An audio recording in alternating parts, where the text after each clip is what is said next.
સુરત મહાનગરપાલિકાની ward number 8ની બેઠક ઉપર આજે 16 ફેબ્રુઆરીએ મતદાન યોજાયું છે। સવારથી જ મતદારો પોતાના મતદાન મથક ઉપર જઈ મતદાન કરી રહ્યા છે।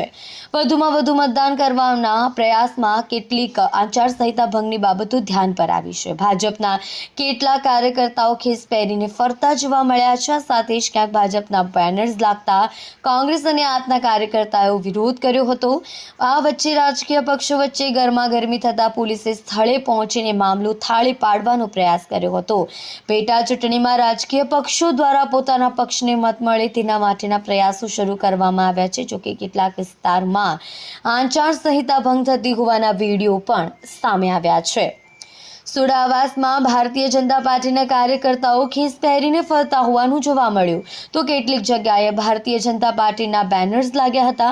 એટલું જ નહીં પરંતુ આજે કેટલાક કાર્યકર્તાઓના હાથમાં ભારતીય જનતા પાર્ટીના સિમ્બોલ્સવાળી સ્લિપ્સ પણ વેચવામાં આવતી હોય તેવું જણાઈ આવ્યું હતું। પૂર્ણા વિસ્તારમાં વિક્રમનગર 3 સોસાયટીમાં ભારતીય જનતા પાર્ટીનું બેનર લાગતા આમ આદમી પાર્ટી દ્વારા સોસાયટીમાં જઈને બેનર ઉતારાવડાવ્યું હતું।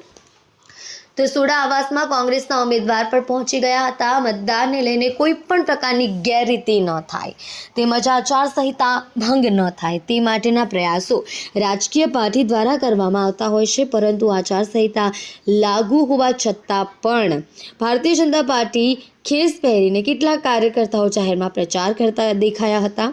એટલું જ નહીં પરંતુ બૂથ ઉપર બેસીને ખેસ પહેરેલા જોવા મળ્યા હતા। પ્રત્યક્ષ કે પરોક્ષ રીતે મતદારોને આકર્ષવાનો પ્રયાસ ભાજપ દ્વારા કરવામાં આવ્યો હોવાનો આક્ષેપ કરી મહાનગરપાલિકાના વિપક્ષના નેતા વિરોધ કરવામાં આવ્યો છે। સવારથી જ અલગ અલગ વિસ્તારમાં રાજકીય ચકમક જોવા મળી રહી છે। કલ્પેશ રાણાની સાથે જોતા રહો ન્યૂઝ 9 ગુજરાતી સુરત।